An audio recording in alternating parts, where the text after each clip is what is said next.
Hello, hello, hello. Hi, everyone. Welcome to Married to His Will. I'm so excited to be here today. I want you to get comfortable and relax because today I have a special one. I have two special people coming to join me in the studio today. They are a married couple and they will be here for the first time on this platform with me to talk about their marriage, love, well, how it started, even divorce, all of that. So I'm excited for you to meet them today. And we're going to dive into it. We're going to get the details from them because I want to continue to give you hope as some of you are waiting for your spouse. You're waiting for that day when you can share your love story like these two. Maybe you are completely single. You've never been married. Maybe you have been married and ended up divorced. Whatever your situation is, there is hope for you. And I want to help you become unstuck today. So invite your friends, your BFFs, and join the party as we get into this podcast today. Please welcome with me, my friends, Wanda Velez and Luis Velez. Welcome them to Married to His Will. Woo! Welcome, Wanda and Luis. Thank you so much for being here with me. I'm so excited that you said yes to this interview or discussion today. I want the folks that listen to this podcast to be inspired by your story. I know I'm already inspired. I haven't heard the whole thing, but I got to speak with Wanda at her Flourish retreat recently. I want to talk a little bit about that because it was amazing. And this was my first time being at a retreat like that. It was simply breathtaking and it wasn't a huge group. So it felt very intimate, just exactly what I needed. So first I want to talk about that, Wanda, because you have a powerful ministry. So tell us, how did that get started, or what inspired you to do that retreat? Sure. Yeah. Sure. Well, thank you for having us. Yes. We're excited to be here with you. This is the first time that we are on a podcast together Yes. as a couple. So we're really excited, especially because we'll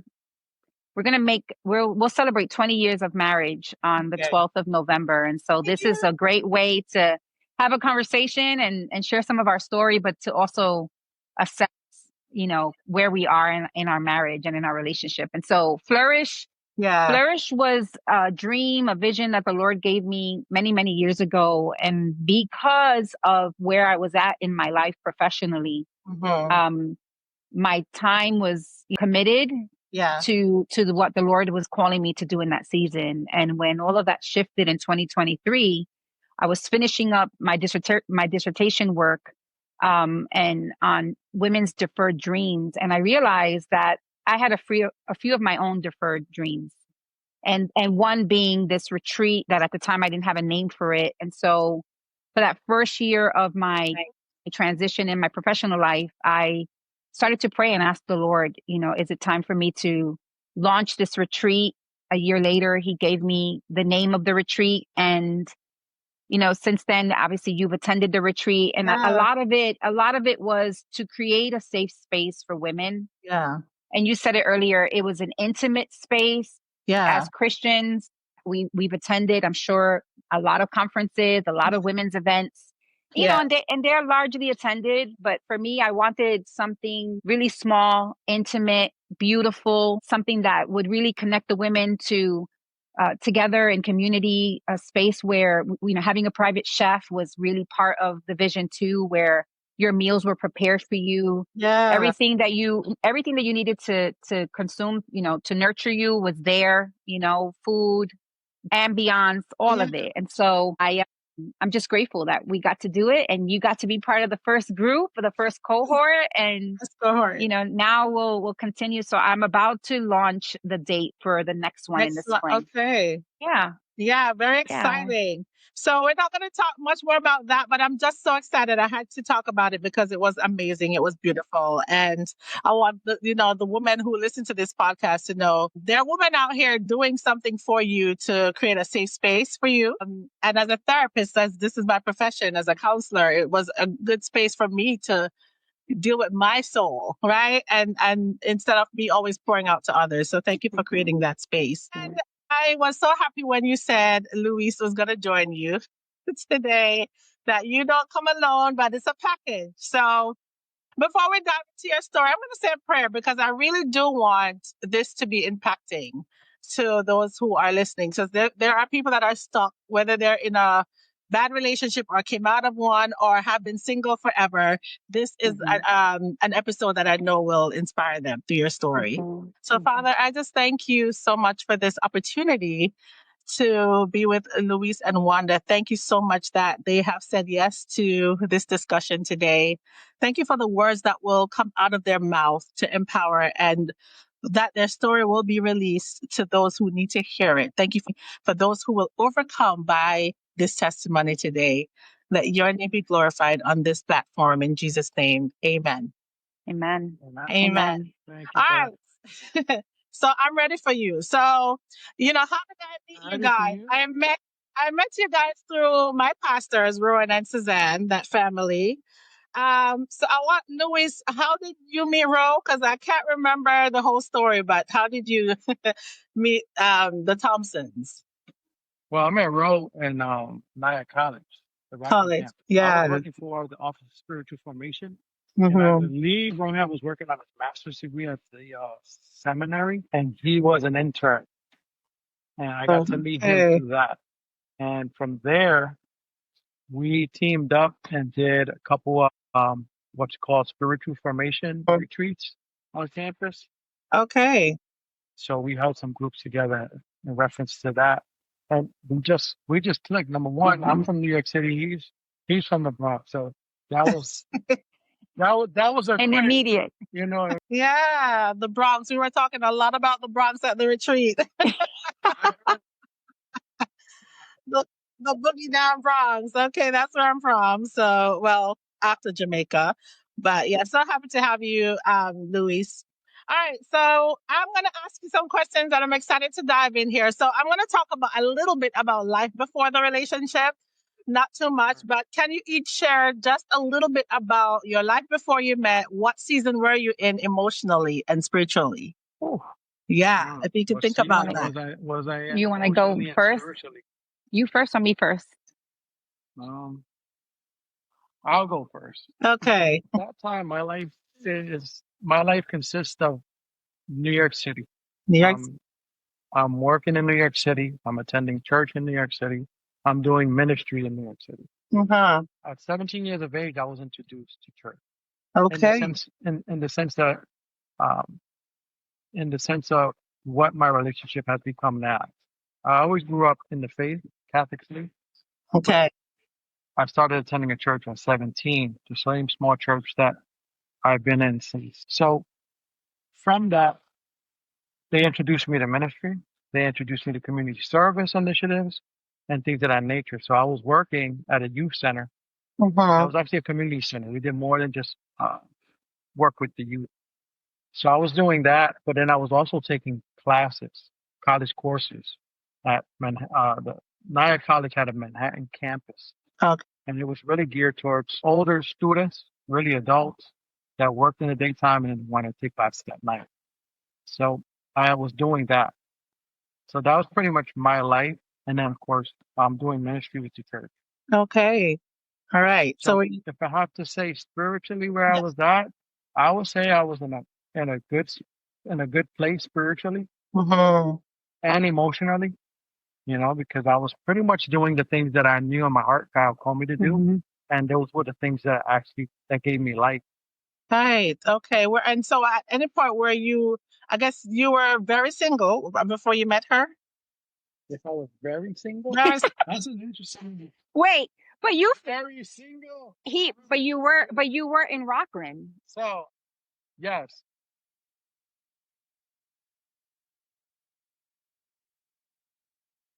It really is. Single. So, like I said, I was in New York City, and then I decided after doing 2.5 years of college at the Manhattan campus, I said to myself, you know what? I want to experience being at a residential campus. Okay. As a student. And that's when I went to Nyack College's Rockland campus. That's where we met. And That's where we met. Okay. Okay. Yeah. So what was your life like? Wait, he needs to answer that question. Yeah, were you very single? All right. So when I touched the Rockland campus, I was committed to my studies Yeah. and then maybe doing some service initiatives on campus. I was an older student. I wasn't your typical age, college Okay. age, because I was already in my 20s, Mhm. my mid 20s. So, yeah, that was just my thing. I wasn't trying to, find a girlfriend or things of that Okay. nature. So I pretty much just said, you know what, Lord, I'm doing this and you open the door for me to be there and I'm going Mhm. to commit to, just focusing on, you know, studies and you. Yeah. So that's where I was at. That's good. Sounds like you had the right focus for your life then. Okay. But again, I was also an older student too. So Okay. the synapses in my brain were already connected. So I could make rational. Makes sense. Yes. Okay. All right. Well, I'm excited to hear Wanda's answer to that. But, where were you emotionally, spiritually before you met him? What was going on? Well, before meeting Luis, I spent some time as a single mom. Okay. I had been married when I was much younger, in my early 20s. I married as a junior in college, got married at NIAC. We had 2 children together, and the marriage Mhm. didn't work out. It just didn't work out. And we found ourselves separating Yeah. and eventually getting divorced. And so the kids and I uh, found a little place to live in Rockland County. And what was interesting is I was finishing seminary when all this was happening, and I was offered a full-time job. And that was kind of when my career started. But it was at the most intense time of my life, just trying to navigate purpose after a divorce, I know what that's like. just, worth, Yeah. just trying to navigate that space of being a Christian woman and having to have made this decision Mhm. to, to get divorced and just all that comes with that, Mhm. space when you are in a Christian community. And I want to say that I think at the time it was very unhealthy because I had so much fear that I was doing something wrong Wow. or, you know, and so because of that fear, I found myself, it's interesting because I was talking to another woman the other day that is in this space right now. I Mhm. found myself in any support group, reading any book, anyone that, anything and anyone that could give me guidance, That's great. even making the decision of like, ending the marriage. And so Yeah. that eventually happened and I accepted a job full time and again providing a home for my children and just learning how to navigate this new space on my own and how to get bills paid and put food on the table and take care of my heart and my Yeah. soul and believing that God still saw me, heard me, and would use me in his kingdom because since I was a teenager, I really believed that God had showed me, he gave me a vision as a young lady to, standing in front of a group of women. Like that Mhm. was a vision the Lord gave me as a teenager. And I always wondered what that was. Like, who was I standing in front of? And Mhm. because of what I went through at that point, I'm like, I'll never stand in front of a group of women because of the decision that had been made. And now the reality that I was, a single mom moving forward, as a divorced woman and believing that God could still use me in any way was really just really difficult for me. And so before meeting Lewis, I would say that that happened, but I also put in a lot of time through counseling, through inner healing, Yeah. a few deliverance sessions, dealing with my past and some childhood trauma. Yeah. I did all the internal work to just be healthier for myself and for my kids. And That's beautiful. I never thought that I would get married again. I was really content with just, I tried dating and, that's a whole nother podcast that we can plan for the future. But, um, But going into this relationship with Luis, I was very single. Yes. I was very much single. And Yeah. never did I imagine that that it would be Lewis, because we'd known each other for a few years. And again, I was an employee at the campus. He was a student at the campus, and I know that your listeners are probably going to try to figure out what that was all about. But we were in a community with students that I was mentoring some of the girls, and he was friends with one of the boyfriends of one of those girls. And Okay. I was also, as a Latina, working on campus. A lot of the Latino students gravitated to me, especially the girls. I eventually got a job on campus. I had an apartment on campus. And so that was kind of where the community was formed, where he was part of that community and that friend group that Right. then I was a part of, because some of those girls looked up to me as a mentor, and his roommate was dating one of those girls. And so that community, people may say, well, what was all that about? That community really became a space of healing for my children and I, with Yes. this group of students. And Lewis got to play a role in that, just modeling to my son and to my daughter healthy relationship, as a man to my son, who was young at the time. He was 6. Yes. What relationship could look like with guys and girls being friends. And I think my children benefited from that group of students, and so our community at the time. And so that's where I met Lewis. I was very single before anything happened. He had already graduated before our first date and was living off campus. And so we didn't break any of those rules. And our journey started in the winter 2005. I love that. I love that you went into how you met already. Mhm. So, Louis, so you met, you were friends. When did the pursuit start with you, Louis? Did you start pursuing her? How did you guys get together? That's a good question. I think, all right, so for me, there was an interest. It Okay. began with an interest, but of course, like I mentioned, I'm not really in school for that, kind of like getting focused. And I liked going to the spaces where she was at, Mm-hmm. along with my roommate and, the other students that we ended up becoming good friends with. Mm-hmm. So being in those spaces, it felt like a home away from home. Okay? Mm-hmm. And, you know, everything from, I don't know, some of the students would end up doing laundry there, uh, doing homework, studying. So it was just cool. Doing And, life. but in those spaces, her and I were the Okay. oldest people there Yeah. for the most part. Um, and I think the first time, well, it always just been like a friendship deal, Mhm. because she Okay. would be like, "Hey, I'm gonna do this. Would you want to?" And that's just saying, would you like to tag along? And I didn't think nothing of it other than it was just cool, Right. and I like being around her company. So it was no thing. It was no. Right. So if you're asking more Mhm. specific, when it switched to something a bit more like like romantic, you mean? Yeah. She wants to All know the right. story. So I would say this is the one where I'm at. I get the instant messenger. You remember? No, it wasn't instant message. It was when I dropped you and Ralph off that weekend that you came up, and then I dropped you and Ralph off, and then you called my phone and asked me to meet you in the city. All That right, was the me and first Ralph time. were where?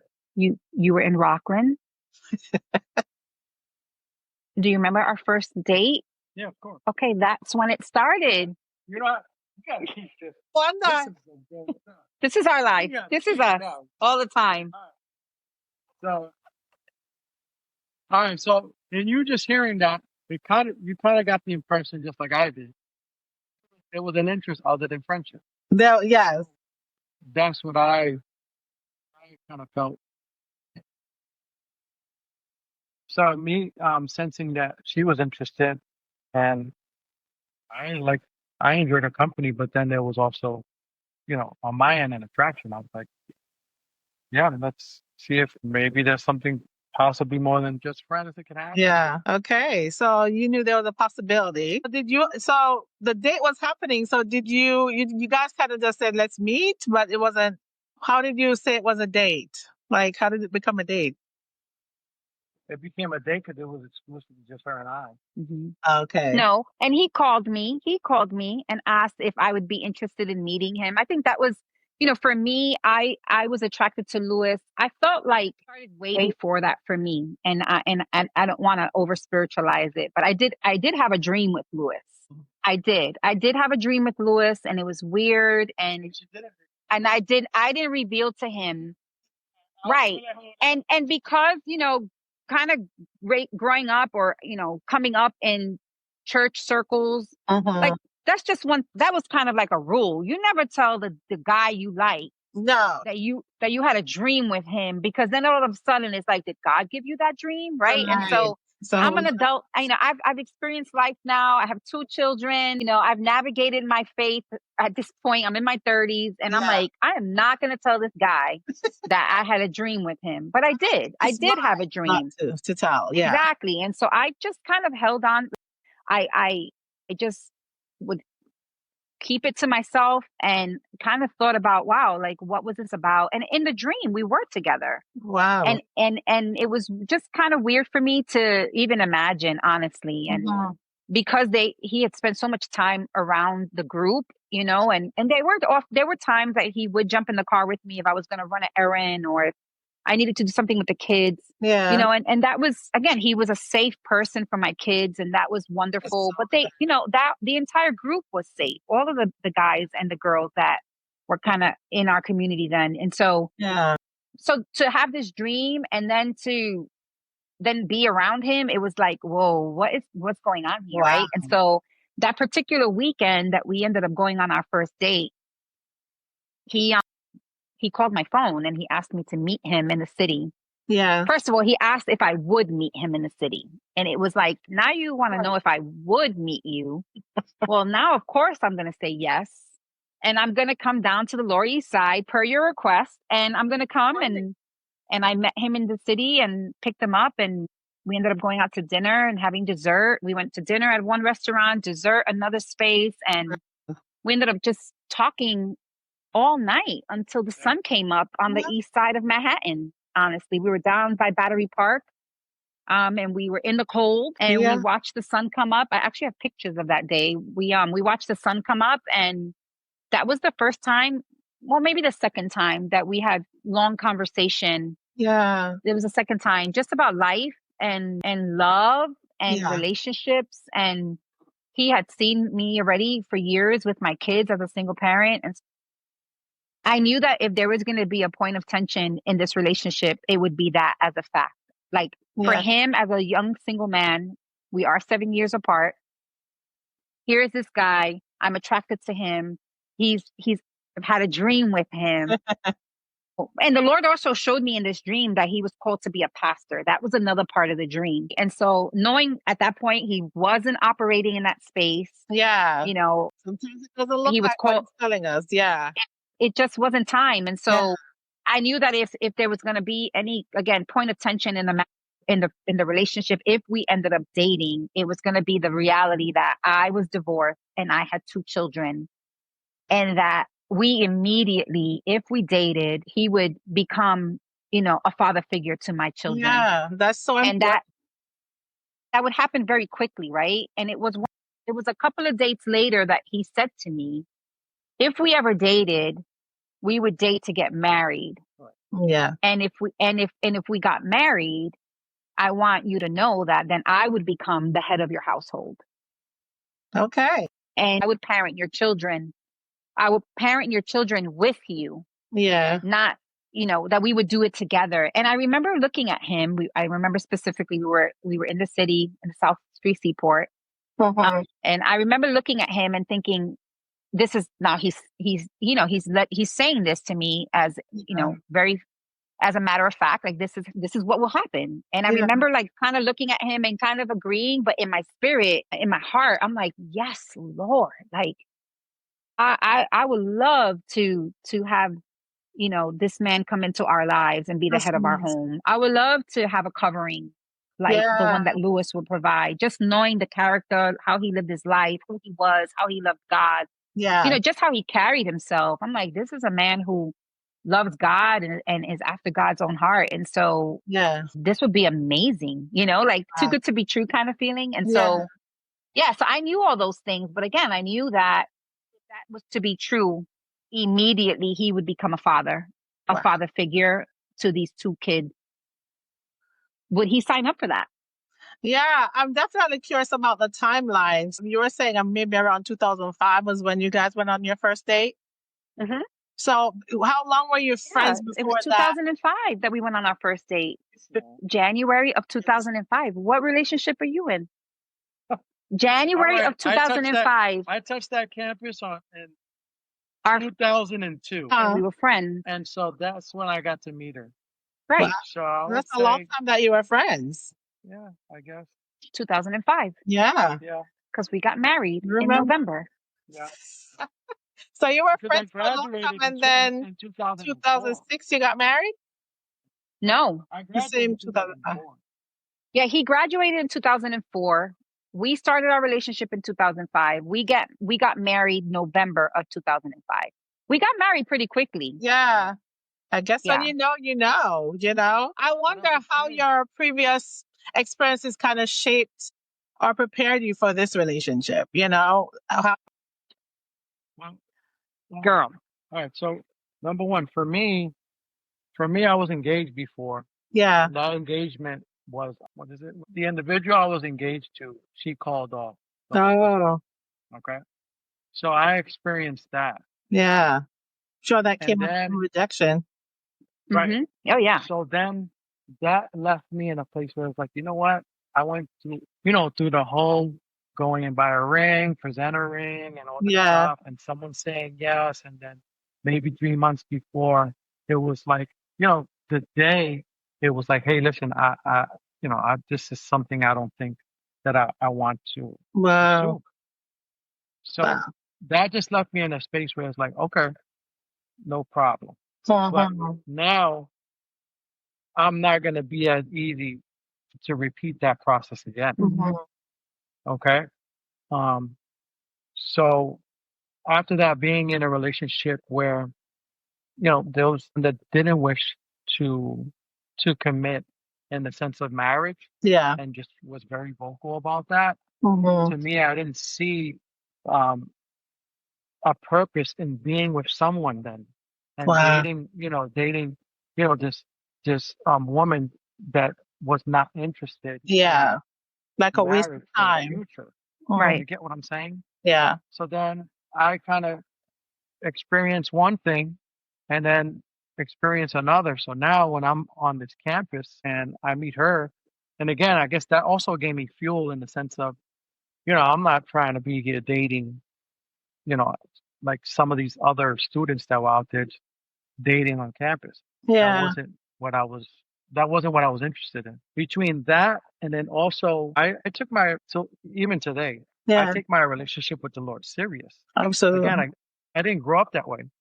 Mm. So when I did and I've started to see how God was moving in my life, I started to really take it to heart, the Mm. things of his word. Yeah. And I started to apply them to my life. That's And I amazing. used to see him doing things and doing ministry and stuff. I used to see how God would use me. So to me, it just became, to me, God was more real.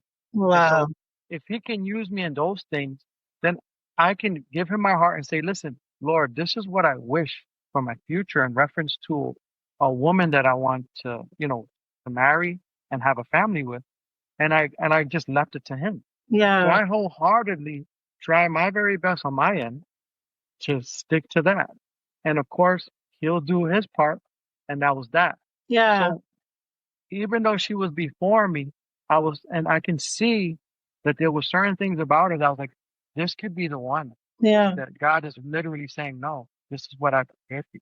Wow. But, and I'm not trying to be corny, super Mm-mm. spiritual because I'm not that guy. I'm just saying that We say right here.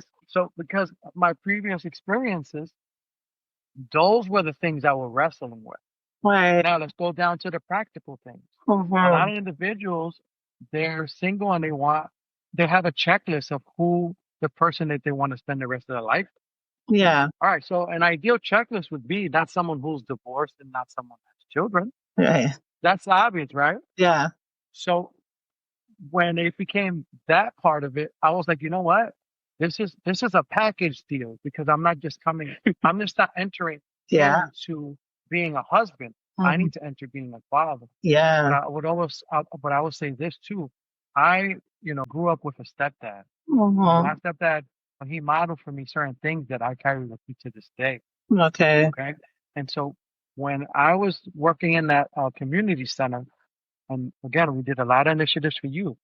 A lot of the youth would say things to me like, you're like a father figure to me. Yeah. All right. So I kind of was just like, just living out the things that God called me to do.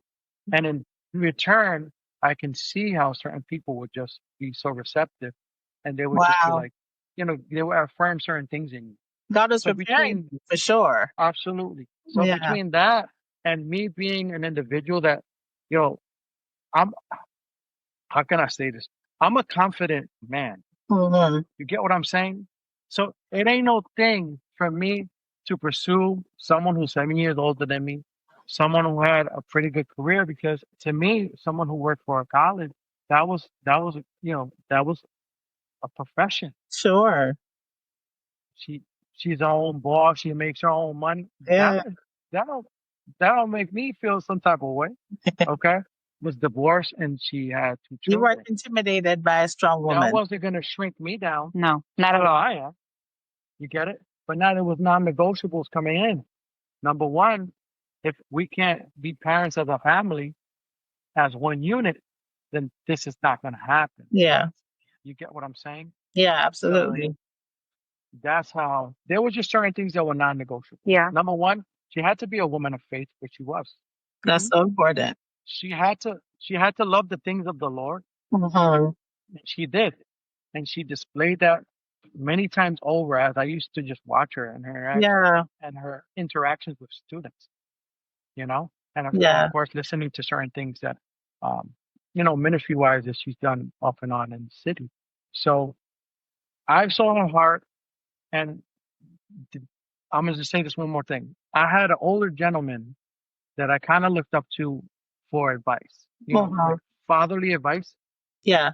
Not to say that I put him in that category of a father figure, but Mhm. he's an older man, and wisdom that comes from one older man to a younger man. It Mhm. was something of value to me. Yeah. He said one time, he said this. He said a woman that's divorced one time would divorce again just as easy Mhm. because she's already done it before. Wow. Mhm. All right. So he made mention of that, and that kind of stuck on me, whatever. And I'm just like, well, if I get involved with, this woman, but could she have the potential to eventually divorce? Because Yeah. again, I'm saying to myself, Lord, I want to be with someone, but it's like really when we talk about death was part type of deal. Yeah. You know what I'm saying? Like it's something for the long haul, and it could be Yeah. like, So forever that probably put a until little God doubt calls in us home. you. Yeah. So Yeah. I was kind of wrestling with those things. Yeah. Yeah. You know what I mean? Yeah. And so it wasn't an easy road Yeah. to, end the relationship. There was a lot of, Lewis and I established such a great friendship. We always say that, we're best friends. Wow. And he is my best friend. That's a wonderful foundation. Right from the Yeah, and it was important. And from the very beginning, we were friends. It was important for us to talk about everything. Yeah. There were some boundaries that were healthy for us not to Mhm. talk about, right? But I think that also came with just my age, my experience. There were just certain things that I didn't carry into the relationship that Mhm. just were unnecessary. Like there were just things that as a younger woman that were important to me to know that then at this point I'm like, I don't need to know that. You know? Sure. You are more mature. You've been there, done that. And also the fact that you also went through self-care, soul care. Yes. Yeah, you knew who you were. That's so Yeah. good. Yeah, and there honestly, that security in like who God said I was and me operating at a full identity, like Mhm. if I would not have embraced those truths about myself, I couldn't be with a man like Lewis. Yeah. My best friend, she always says to him, Lewis, if you knew Wanda before, you would have not ever dated her. And you know what? She's right. Wow. Truth there, you know? And when I found myself in that space where, you know, I had to raise my two kids and my own future, I had to really dig deep Wow. and do a lot of internal work. And so my best friend is right. Like, I could not have been with someone Wow. first of all, I don't think I would have been attracted to someone like Lewis, to Yeah. be honest, you know? And so now I put in the work and I'm in this space, you know, personally, spiritually, professionally, and it came with responsibility as a leader in Yeah. our community. And so, you know, there were just things that I just didn't bring in. Like, it just wasn't, it may be important for someone else, but for me, what was important was that he was my friend and he would listen and he was present and that we can grow and deepen the friendship. And so we had a very, you know, from the very beginning, strong conversations, honest conversations. Our pastors used to say that we were too honest with each other. I mean, I think it was like yeah, like year seven. Yeah, but year seven of our marriage, we're sitting with our pastors having an emergency meeting because we hit a wall in year seven. Oh, off your And marriage. Okay. yeah, and we went back to our pastors who we were always in relationship with Yeah. throughout the, you know, all those years, and we're sitting in the sanctuary with them, and I remember our pastor saying, "You guys, you're just too honest," you know, and his directive was, he's like, "Stop talking to each other about everything. Lewis, you need to talk to your friends. You need to find a good core group of friends, and Wanda, you need to go talk to your friends. You don't always need to process everything. Like, take a couple of steps back and find that space that you're not always just coming to." So that was, you know, we learned how to do that. And it was Okay. hard at first, but I realized looking now, I'm like, yeah, that was so important for Yeah. us It keeps the to, respect for sure. we needed to find those people that we could go to that wouldn't be judgmental of Yeah. and, you know, of us, that we could have honest conversation with when things got hard, instead of me walking in the door and being like, you know what? Yeah. And Yeah. honestly, Yeah. that would be loyal and love me and be my friend. Like, I wanted someone that I could do life with and have fun with. And that's exactly what we've shared over the 20 years. You know, our daughter yesterday was in the car with us. She was with me, and we're talking about the car because we have one car right now. Yeah. And she goes, "Mom, don't you want your own car so that you can just go do your own thing?" And I said, "Well, no, because when your dad is home, we do things together." And she goes, "Well, don't you get tired of that? Don't you want to do your own thing?" And, you know, and I'm in the car That's so laughing because I'm funny. like, I actually like hanging out with him, That you is know? great. That's so amazing to hear after 20 years, right? You both still like being in the same room with each other. Yeah, absolutely. I love to hang out with him. Yeah. Together? And I'm like, oh yeah, 20 years. But they're really asking if we're together, like, so they could put our groceries together to ring them up. Yeah, So I'm always joking around like that. And I'm like, yeah, 20 plus years. Yeah, we're together. we're together. And Yeah. then they'll say something like, what's the secret? I'm like, well, number one, you have to like each other. That's so important. We do to this Yeah. day. Mhm. You A know what lot I of mean? people So not we live like each together other's like each company. other. We're So homebodies. Wherever we are, we can make it a party if we really wanted to. Yeah, for sure. So we're together. So that's like, you know. so But I that's want to make good. mention. I want to make mention how she spoke about, like, she did work, the inner healing work, and Yes. you know, emotional healing and things of that nature. So me, I didn't come from that particular school. Mm-hmm. You know, like Okay. it was like me. Yeah. So to me, it was like she introduced that to me. Yeah. Now, that's not to say that emotionally I was like real down, down. Right. Like And you don't have I to do kind of, that. right, exactly. Mm. But I felt like it was enough at that time, you know, to be in your word Yeah. and Right. And worship I just to want me at to that talk time. about this. Why go to counseling? The last one I just Right. did was about that. That's so funny. Yeah. So I'm thinking, so I'm in my word because I'm not just in the category of just going to church and just listening to the word. Yeah. I'm in my word, and I really loved worship, Yeah. and I would do it on my own. You know, I would do it in my own, you know, my own space, That's and beautiful. I feel like that sustains someone to a Mhm. certain point. Absolutely. So I thought I was in a good place, like I answered you in the beginning, Yeah. going to Rockland, and then we began dating and then getting married, and we got married. Yeah. But when we were dating, she really introduced me to this idea of inner healing and emotional healing. Yeah. And that was very intriguing at the time. And I would say that I wasn't always fully ready for that. But Yeah. that's the thing when it comes to being with the person that you know you should be, because they'll give you room. They won't force that on you. Yes. And that's the problem. A lot of people feel like, number one, you you have to change someone. No. I No, totally learned that I can't. that's never gonna work. Never. Never. You want something supernatural to No. happen in someone's life, then you got to bring it to God because Let He's the God only do one it. that got miracles on deck to do that. Yeah. Now, if you truly feel like you can't be with someone because of something, Right. then that's for you to decide. That's at your discretion. Absolutely.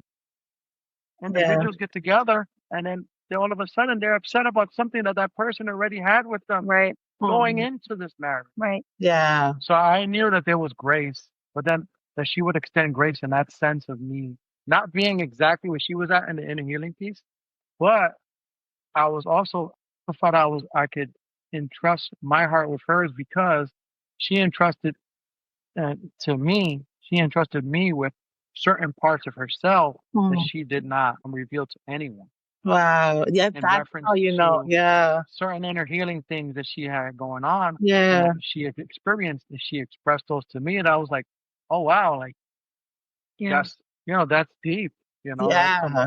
deep wounding that you've come out from. Thank you so much for entrusting me with that. She felt space. Because, right, you go through these other, your past, like when I think about my past Yeah. experiences, when a marriage doesn't work, it's not just one person's fault. It's two people. There's something to learn from it for sure. Yeah, you just take responsibility, and so Yeah. it's like I have to make a choice, like, and that's where the work comes in. I got to make a choice, like, do I want to be a better person? Do I Yeah. want to be a better parent, a better mother, sister, friend? It's like there's got to be more to this life, Yeah. and so the work that I put in wasn't because I was trying to get another husband. You know what I mean? Like Yeah. that wasn't the goal. The No, goal was it's just to about have who you're becoming. Yeah.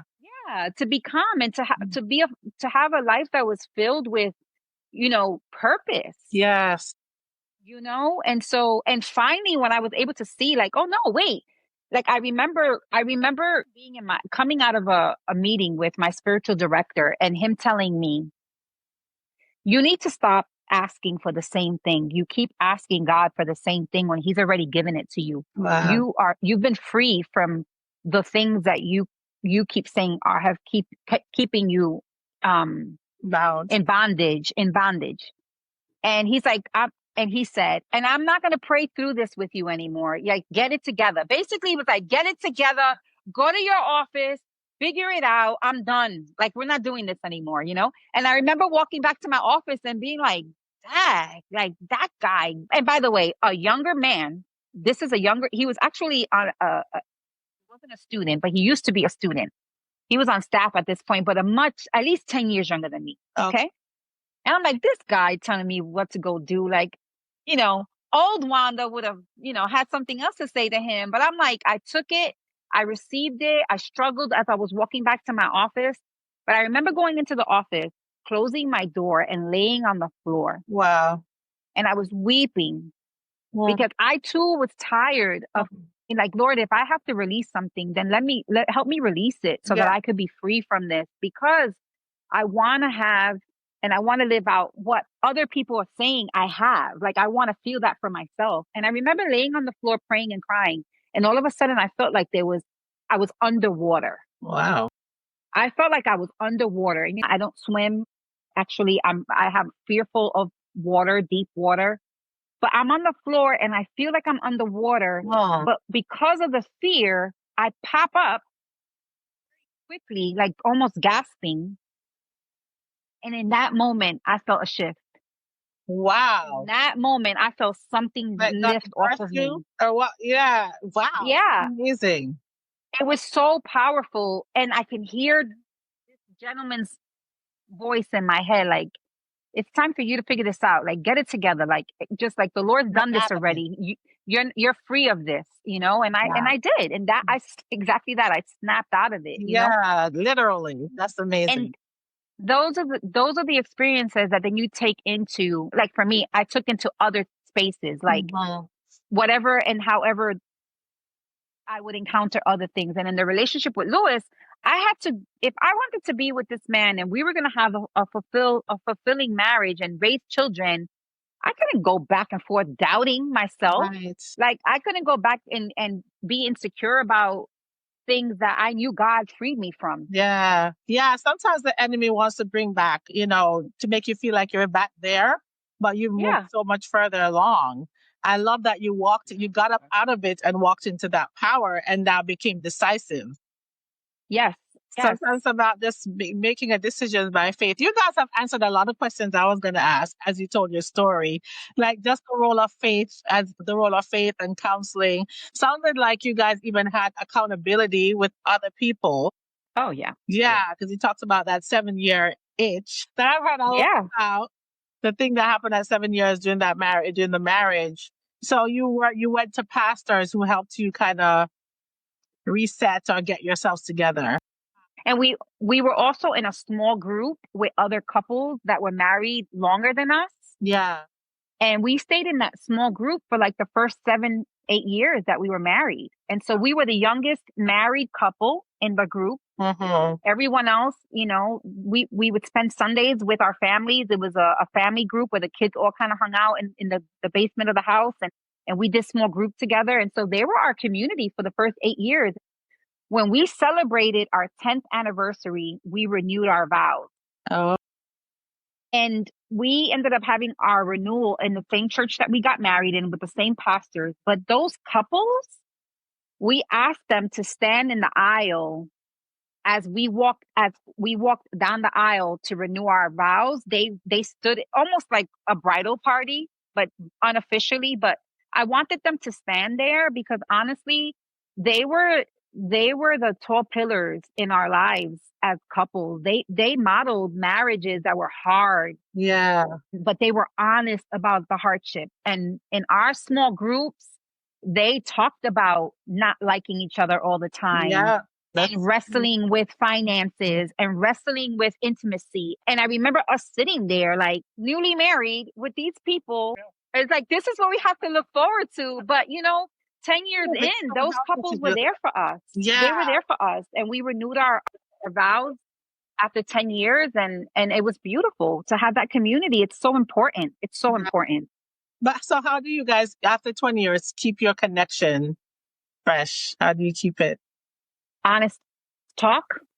Yeah, we're intentional with and I mentioned this uh, most recently to someone that we come together. We say, you know what, we're gonna set a particular date and time. Just make sure there's no distraction, nothing, and we just make the Mhm. commitment and we keep that promise to ourselves and we do that.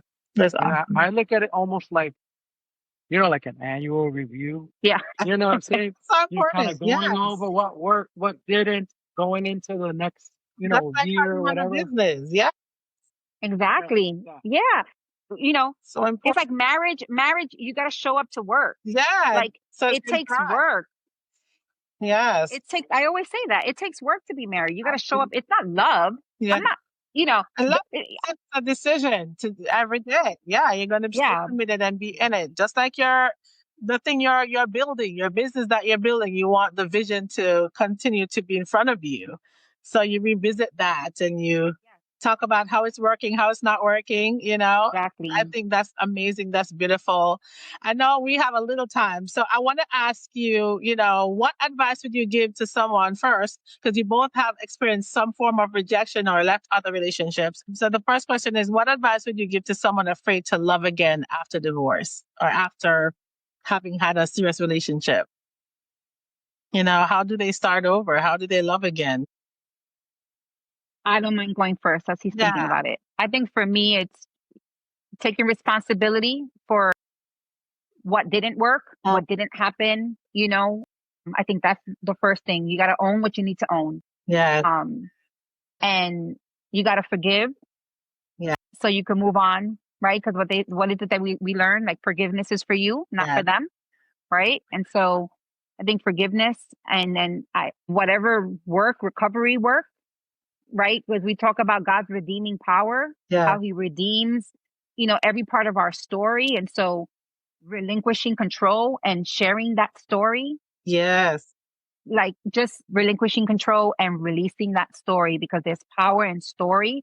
And if you can find a community of people to hold you accountable, that will, hold you accountable Yeah. 100%, that's it's allowing for God to be God in those spaces. And Yeah. I think that's where you find first the love of the Father. Yeah. And that's when you can then, if I didn't receive the love of the Father wholeheartedly to know that he loves me, Wanda, Yeah. I would not have been able to accept the amount of love that this man continues to give me after 20 years. Wow. You like that? I like that. That was so good. Luis, I kind of want you to speak to the men when it comes to that question. Like, how do they prepare, especially having maybe someone tell them no, someone rejected them. You proposed to someone, right? And that you had to go on a new journey after that person left, So how do they get over that fear of pursuing again, or just going after what they know God is kind of telling them to do, but maybe the fear gets in the way because of what they experience. Encourage that man who is just afraid to move forward. He's taking the time making that decision. All right. Okay. So what I would encourage is that they continue to work on themselves. Yes. All right. They take themselves. It's almost like they have to build their spirit man. They have to build their, the emotional self. Yeah. They have to build their professional self. Yeah. Things of that nature. Okay. There's a lot of men that go in hard in the gym and want to just look physically fit, Yeah. but then they won't give any time and opportunity for, things of the Lord, their emotional health, even mental health. So Okay. important. So I would say you pour into those things so that you can be exactly where you should be when it's time. Yeah. Because I personally believe that the person is going to come for them when they least expect it. So you need to be who you're supposed to be so that you're ready for that. Yeah. Because if you're so like focused inward and you just operate out of that fear to want to, be out there and find that someone, then you're gonna always just kind of stay stuck, Yes. so to speak. So I would do that, and I feel like God honors our prayers in the sense of when we genuinely, wholeheartedly want something for our lives. In the sense of what we're talking about here, Yeah. if you desire to have a wife and desire to have a family, you know, those are good things. Yeah. And I don't see that's what you truly desire in your heart, then God wants to honor that. So long as you're honoring Him in the process. Yeah. I strongly feel like confident that He will come through. Yes. I But agree with you prepare yourself so you can be, you could be that solid person for someone that comes along. Yeah. I love that. And he that findeth a wife, Finds a good thing. he obtains favor from the Lord also, not just finding a good thing, but they also get favor from the Yeah. Lord. So it is a thing, to consider. But I love the word of encouragement from both of you, and just how you talked about your relationship, and not just how that it was easy, but you guys had to, first of all, go through what your boundaries were prior to getting into this relationship. And then getting into the relationship, you had to constantly reevaluate where you were to keep going. So I, for one, admire what you guys have been through and how much you have shared today. I'm encouraged because I'm in the waiting. Can I just say, I want to share this too about us.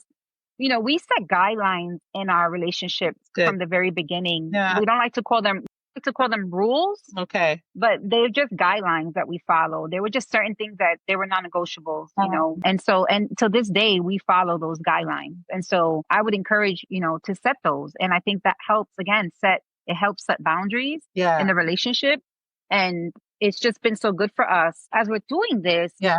I'm grateful. Yes.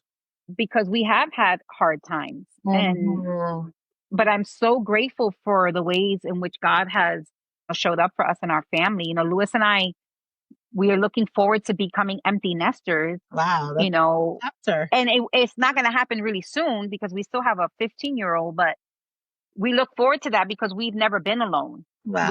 We didn't date for years, and we weren't just together and got to travel and do all the things before we had our first child. Yeah. From day one, we had a family, and right. So you kind of got into the business of it early. Yeah. yeah, very much. And so I look forward to the empty nesting stage where we can just, I guess, learn how to date again Yeah. and enjoy that part of our story that we've Yeah. yet to experience. Mhm. Yeah. So what I'm seeing is that you both support your personal growth as well, like your your well-being. So you both you recognize your individuals, but as well as maintaining the relationship to that togetherness.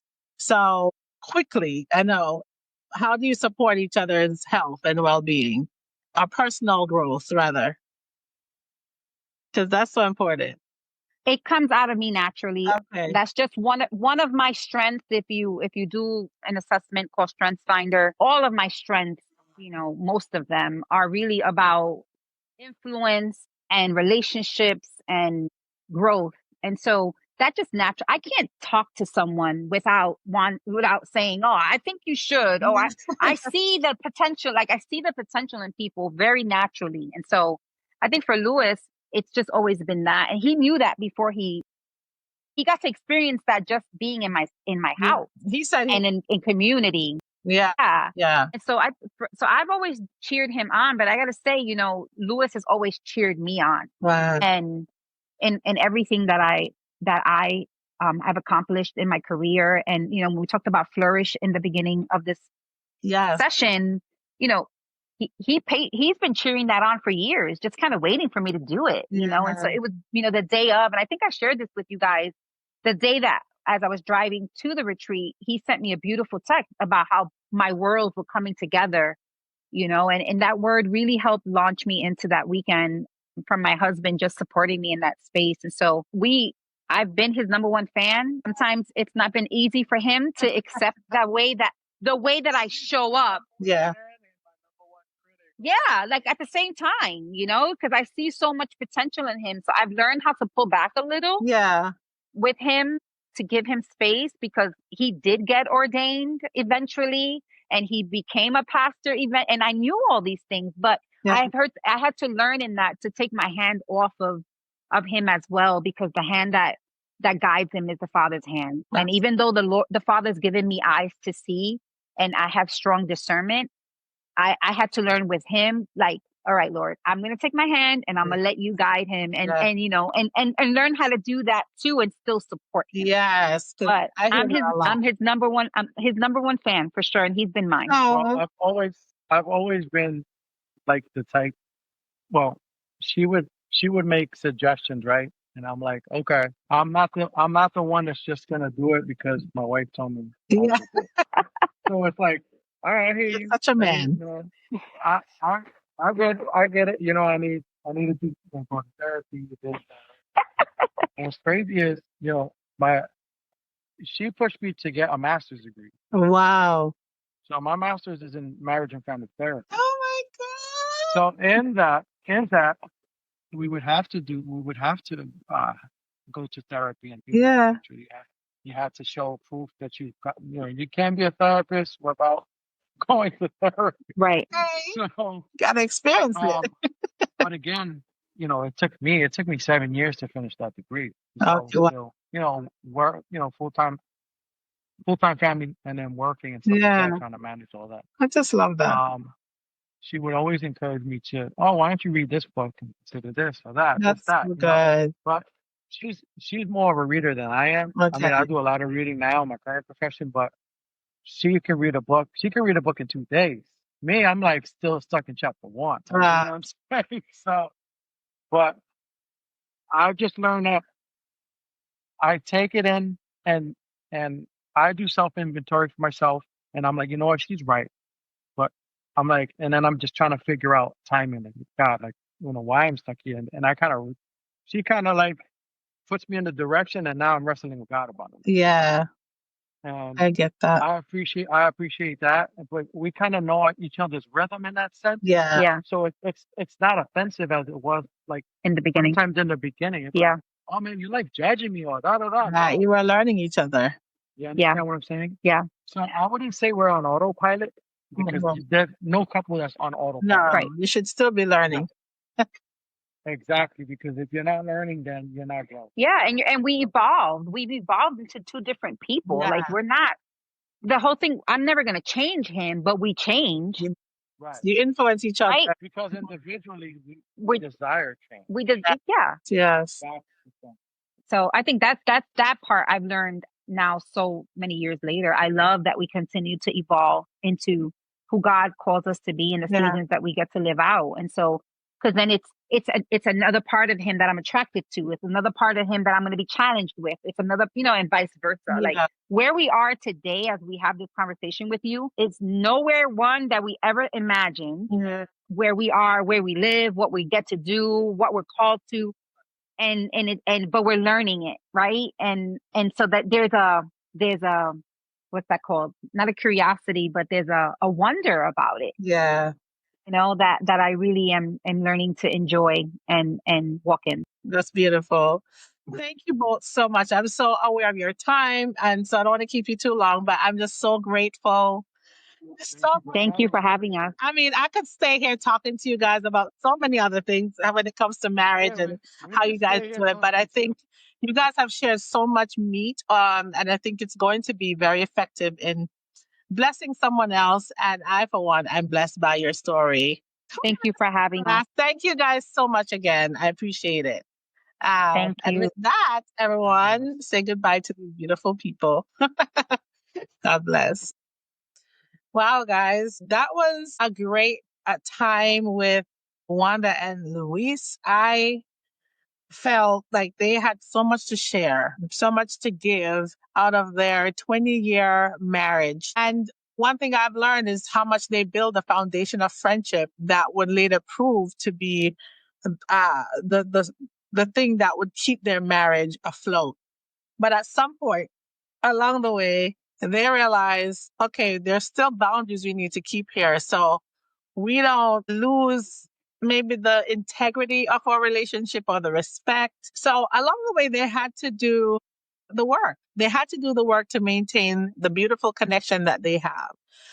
And I believe so much that intentionality in a relationship is so important to constantly revisit what your vision is, constantly talk about where are we now, what don't we want to continue doing? What are those guidelines? Wanda talked about the guidelines for your relationship. And so they did leave with us beautiful nuggets for us to take into our next relationship or take into the one that we're already currently in and try to build a sustainable, strong relationship. So with all of that said today, there's not much more I can say, but receive the influence from them if you can, which was a positive one today. I'm definitely influenced by the message of their relationship. And I pray today that you have been blessed. And at the end of the day, no matter what your decisions are, I pray that you'll stay married to His will. God bless you. And that brings us to the end of today's episode of Married to His Will. Whether you're in a season of clarity or confusion, joy or surrender, I want to remind you choosing to align with His will isn't always easy, but it's always worth it. Every step of obedience, every moment of trust is shaping you for something greater than you can imagine. Thank you for letting me be a part of your journey today. If this episode spoke to your heart, take a moment to share it with someone who might need the reminder they're not walking alone. Until next time, keep leaning in, keep showing up, and keep saying yes to the journey, even when it doesn't make sense. Because when you're married to His will, you're anchored in something eternal. Stay faithful, stay expectant, and I'll see you next time.